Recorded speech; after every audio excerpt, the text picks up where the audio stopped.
Hi everybody, my name is Megan and I'm going to talk to you about some basics of eating at Disney World.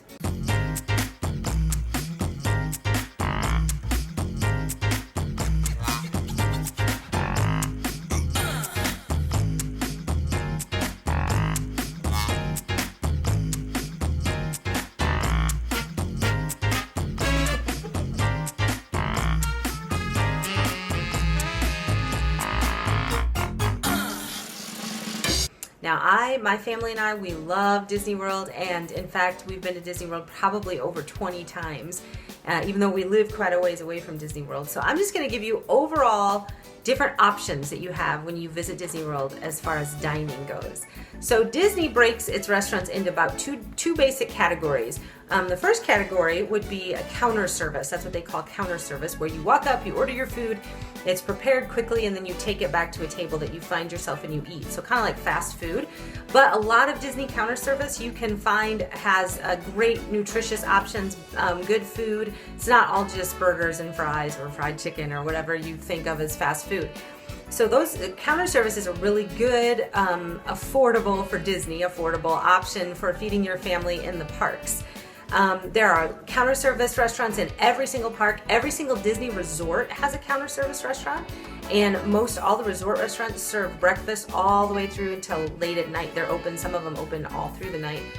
So you can definitely eat every single meal if you wanted to on Disney property while you're there. Disney does offer great options in all of their different counter service locations, and every park has different counter service options, which actually I'll talk more about those as I talk about each park in my different videos, so you might want to check those out depending on what park you plan to visit. So counter service is one option you have when dining at Disney. Another option you have is what they call table service, and table service is a sit down and order restaurant or a buffet. So you either order off a menu, just like you do in a sit down and order restaurant anywhere else, or you eat from a buffet, which is a yummy option. Now, table service is quite a bit more expensive than counter service, which makes sense, I guess, because you're ordering off a menu or you're eating a buffet, but it is a little bit more expensive, but some of Disney's table service restaurants are just worth the money, for a couple of reasons. One reason is the theming and the ambiance that Disney is so good at. They're excellent. They're experts at it. Make eating in some of their table service restaurants an experience. So you really are, it's part of your trip. You're really kind of getting a show with your dinner, or you're getting some kind of experience that you can't find anywhere else, that you can't repeat at home. And so it's worth eating at a table service restaurant for that reason, even though it's a little bit more money. Another reason it would be worth eating at a table service restaurant at Disney is if you want to experience any kind of character dining. That's what Disney calls it, character dining, or a character meal. And as the name implies, characters, Disney characters, come to your meal. And so we often eat at a princess character meal because I have 3 daughters, and so we often end up at some kind of princess character meal, which a couple different parks have options for those. But they also have meals that have classic characters come, sometimes they'll have Star Wars meals. You have to look on Disney's website if you want to kind of find out what they have going on at the time. Disney Junior has a character meal. Winnie the Pooh has a character meal, and then sometimes they have some more random characters at different character meals. There are character meals in each park has character meals available, and also in some different resorts have character meals available. So you do need to check out Disney's websites to just kind of find out where you think would be fun for your family to eat. Why would you do that? Why would you do a character meal? Well, there are a couple good reasons to do a character meal. One is the experience. So while you're there, you'll sit down. A lot of character meals are buffets. There are a couple that are order off the menu, but most of them are buffets. So you'll sit down at a table. You can go up and get your food, and as you're eating, as your family's eating, the characters one by one will stop at your table, and there might be 5 minutes between each character, or sometimes 10 minutes between each character. So you kind of have time to go back and fill your plates, or eat some food in between. But the characters will come to your table. They'll spend some time with you by themselves. You don't have to wait in a line to meet them. And they'll sign your autographs, they'll take pictures, and they'll come one by one, so you won't miss any of them. Don't worry if you feel like Piglet isn't come to your table yet, or Minnie hasn't come to your table yet. They'll get there. They're really good at it. They do it all the time, and so they're great. They do a great job. They're always friendly. They take lots of pictures with you. They'll spend time with you. And so you get a better experience with a character meal than you do waiting in line in the park, to meet a character. Even though they do a great job there also, it's just not the same experience that you get at a character meal. It's kind of almost like a private meeting with the character. And so it's really fun. If you want to go home from your trip with lots of cute pictures of your kids with characters, then I would recommend that you find a couple character meals with characters you want to meet. Ones that you think would be fun for your kids, that your kids love or whatever. And that's the second reason to go to a character meal, is you do not have to stand in line in the park to meet those people. There are some princess lines that I've seen over 2 hours long to meet princesses in the parks, or to meet Mickey in the park. That can be really, really long, but Mickey does come to several character meals. So if you do that, then you walk past all the people standing in line in the parks, and you get to go on rides. You get to skip that because you already met him, right? You already met Mickey, you already met the princesses, so you're good. You don't have to do it again.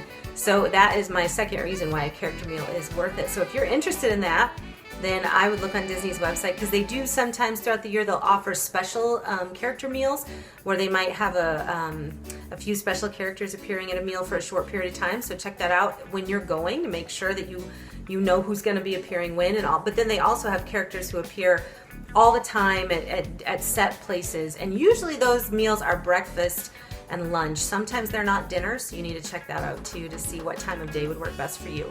Now, if you're going to eat at Disney any kind of table service or character dining, which all character dining is table service, there is no counter service character dining, you need to realize that breakfast is going to be your cheapest option, followed by lunch and then dinner. And if there are even characters at dinner. So make sure you check that out. Breakfast, sometimes what my family likes to do is we'll eat kind of a late breakfast. A lot of families want to get the breakfast really early and then get into the park really early, but what we kind of find works for us as far as money goes is to kind of eat a late breakfast. Try to get it 10:30 if we can, and then meet the characters, have our breakfast, and then we don't need to eat lunch. We'll just eat some snacks for lunch, and then we can eat a big dinner, maybe like an early dinner. So that kind of works to save yourself a little bit of money. If you're going to spend the extra money for a character breakfast, that might be how you can balance it out later. Another thing that you should just be aware of about eating at Disney World is they have snacks everywhere. I mean, there's tons of snacks. Everything from your regular popcorn, pretzels, cotton candy, ice cream, all that stuff that every amusement park has, to really, they have some snack stands or snack stores that have like fruit, even baked potatoes, some of them, hot dogs, turkey legs, giant, huge turkey legs, sometimes hamburgers, sometimes fries. So you could, if you wanted to, spend your whole experience at the parks just eating at the different snack stations, and you can kind of see on your map, when you get your map when you walk into the park, it'll tell you like what different snack places, what they offer, what they have, or an overview of their menu, so that will help you decide. Another option you have for eating at Disney is to bring in your own food. I do this a lot when we go to Disney World. We always bring our own breakfast. Sometimes we'll have character breakfast, but we don't do that every morning. So I'll always bring granola bars. It's a lot easier to do if you're driving, but even if you're flying, I usually find a way to stuff boxes of granola bars and things like that in our suitcases so that we have those when we get there. Now you can check out my other video, which I made about bringing food into the parks, or great ideas for food on vacation for your family that are money-saving ideas for your family. So you can spend your extra money on fun things, snacks, souvenirs, instead of always just on basically eating. So what can you bring into Disney? You can bring anything. You can bring any kind of food. You can pack a cooler. You can pack a bag cooler, which is what I like to bring, because then you can kind of shove them in your stroller afterward, or put them in a locker, which Disney does have lockers at the front of their parks that you can use. If you like that option. I don't, because I don't want to have to walk all the way back to the park, but some people like them, and so you can use those. But they will let you bring in anything. They'll let you bring in any kind of food, any food that you want, coolers, thermoses, whatever you want to bring in. Only thing they won't let in are glass containers. So if you're gonna bring in some kind of, some drinks, some like tea or whatever that comes in a glass bottle, make sure you pour it into something else before you bring it in, because they won't let you bring any glass into the park. So that's just something to keep in mind and know. But they will let you bring in lunch, food, whatever you want to bring in, which I'll often bring lunch in for us so that we can have a fun dinner at Disney, even if it's just counter service or if it is table service. I'll often bring our lunch in. So then we've saved money on 2 meals. If we eat breakfast in our room and eat lunch in the park somewhere, there are all kinds of places, benches to sit on. You can sit in a counter service area and eat your lunch, and they're fine with that. They don't bother you at all with that. So that is just those are your basic overview of eating at Disney. And I will mention one more thing before we end the video, and that is another thing to keep in mind is Disney does offer a dining plan. And so when you go into a Disney restaurant and you look at the menu, you'll often see a little symbol next to something you want to order. And you might be confused by that, and you might think, well, does that mean I have to be on a special plan to eat that? Like I'm not allowed to order that if I'm not on the plan? No, you can completely order anything you see on the menu. That just tells the people who are on the plan what they can order. So it doesn't matter if you're not on the plan, you can still eat that, it's fine. You know, feel free to order it too. I have eaten the Disney dining plan before. We did do it. We decided not to. We've never done it since. We've only done it once just because it is a little bit more money. Well, a lot more money than like bringing in some of your own food like we try to do, but it is more money, and we just felt like the food almost was an overwhelming amount. Like we were never hungry. Like we never even cared about eating the next meal because we were so stuffed full. So we just felt like that wasn't the best use of our money. But it is an option that you can look at, and Disney's website tells you more facts about the Disney dining plan. Another site that I really, really like to recommend to people is called allears.net, and they have all the restaurant menus online. You can read those, read what people thought of eating there. Sometimes they have videos, sometimes they have other kind of facts on there that you can find out, and they're a great site that can help you out as you're trying to decide, how do we want to eat at Disney?